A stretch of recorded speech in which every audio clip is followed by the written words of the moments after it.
জামালপুরের সরিষাবাড়ির মহাদানে ট্রাস্ট ইসলামী লাইফ ইন্স্যুরেন্সের নাম করে গ্রাহকদের প্রায় কয়েক কোটি টাকা হাতিয়ে নেওয়ার অভিযোগ উঠেছে দুই প্রতারকের বিরুদ্ধে।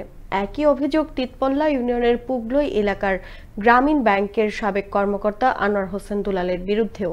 অভিযোগ রয়েছে দ্বিগুণ লাভ, ঘরবাড়ি নির্মাণ, গরু প্রদান ও বিভিন্ন প্রণোদনা প্রদানের কথা বলে এলাকার সাধারণ মানুষদের নিকট হতে হাতিয়ে নিয়েছে কয়েক কোটি টাকা। প্রতারণার বিষয় বুঝতে পেরে গ্রাহকরা টাকা ফেরত চাইতে গেলে নিজ বাড়ি থেকে পালিয়ে বেড়াচ্ছেন প্রতারকরা। নিজেকে বাঁচাতে এরই মধ্যে প্রতারক চক্রের একজন ইউনিয়ন আওয়ামী লীগের নেতা থেকে হয়ে গেছেন নাম সর্বস্ব প্রতিষ্ঠানের মানবাধিকার কর্মী ও সাংবাদিক। জামালপুর প্রতিনিধি রুকনুজ্জামান রোকনের তথ্য ভিডিও চিত্রে ডেস্ক রিপোর্ট। জামালপুর জেলার সরিষাবাড়ি উপজেলার প্রত্যন্ত গ্রাম সানাকুর। গ্রামের বেশিরভাগ মানুষই দরিদ্র, শিক্ষার হারও একেবারেই কম। একটু সচ্ছলতার আশায় মহাদান ইউনিয়ন আওয়ামী লীগের বন ও পরিবেশ বিষয়ক সম্পাদক খায়রুল আলমের কাছে একটি লাইফ ইন্স্যুরেন্সে গ্রামের অনেকেই সদস্য হন।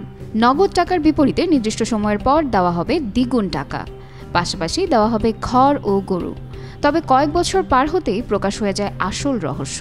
গ্রাহকরা খোঁজ নিয়ে দেখেন ভুয়া নাম দিয়ে খায়রুল আলম তাদের কাছ থেকে হাতিয়ে নিয়েছেন এসব টাকা।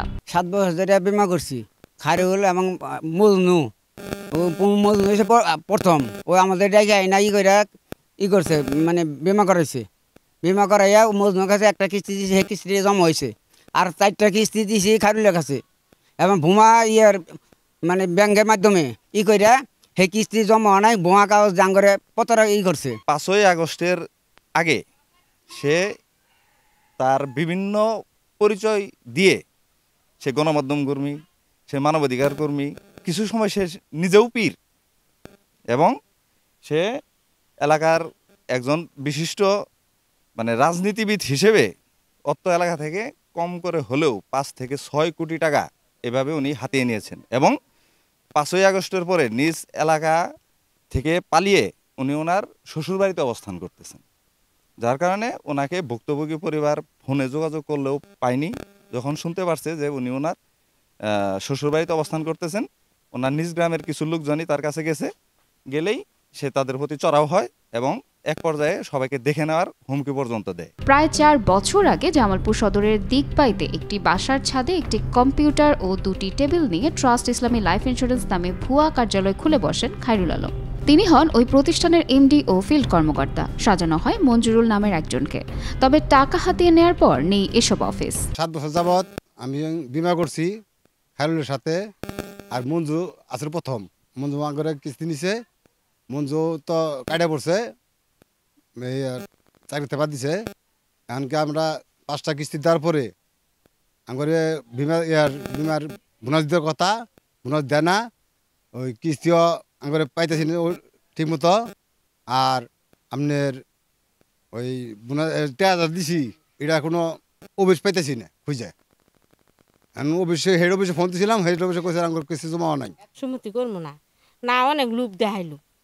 5 বছর বাদে বোনাস পামু, বোনাস পাই আমরা পরবর্তী আবার 5 বছর কিস্তি চালা হামু, 15 বছর বাদে আমরা অনেক টাকা পামু। এনে লোভ দ্বারাই আঙ্গরের সবার কাছ থেকে টাকা ওরা জমা নিছে। একইভাবে ঘর ও গরু প্রদানের কথা বলে জামালপুরের বিভিন্ন এলাকা হতে টাকা হাতিয়ে নেন তিতপল্লা ইউনিয়নের সাবেক ব্যাংকার আনোয়ার হোসেন দুলাল ও ফরিদ।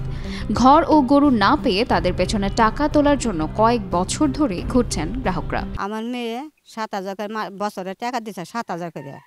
সেই টাকাটা দিতেছে না, তারা খালি না করে যে আমরা টাকা দিয়ে দিচ্ছি। তাহলে আঙ্গ তো একটা চিহ্ন আছে, সেই চিহ্নটা আঙ্গ তাও দেখায় না। চাবার গেলে খালি হিডা কয় ওরা কয়, খালি হামড়ি দেখা। মনে করেন যে টাকাটা আমার মেয়েরা এখন চাইতেছে ঘুরে যায়, তাও দেয় না, খালি পলা থাকে। এই বিষয়ে অন্য কারোর সাথে যোগাযোগ না করা গেলেও মুঠো ফোনে কথা হয় খায়রুল আলমের সাথে।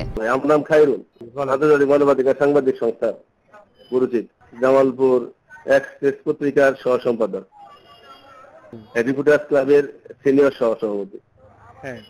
যে কিছু সত্য এবং কিছু মিথ্যা, এটাই পৃথিবী। আর যে বিষয়টা আপনারা ক্লেম করতে বা জানাইছেন, আমি কোম্পানির সহকারী পরিচালক। আমি 99 থেকে ইন্স্যুরেন্স কোম্পানি চাকরি করি, এএমডি কোম্পানি। হ্যাঁ, এএমডি। এখানে কিছু আলোচনা এবং কিছু শৃঙ্খলা, কিছু বিশৃঙ্খলা আলোচনা আমিও শুনছি। আমার এখানে যে ক্লেমটা তারা কেউ হয়তো বা করছে আমার কাছে আসছে, সেই ক্লেমটার সাথে আমি আমাকে ফলো আপ করা হয়েছে, আমার সাথে এক বন্ধু সাহেবকে ফলো আপ করা হয়েছে। তবে এসব বিষয়ে দ্রুত ব্যবস্থা গ্রহণের কথা জানান সরিষাবাড়ি উপজেলার নির্বাহী কর্মকর্তা। আমি অফিসার ইনচার্জকে ব্যবস্থা নিতে বলতেছি, সে যদি এলাকায় থাকে।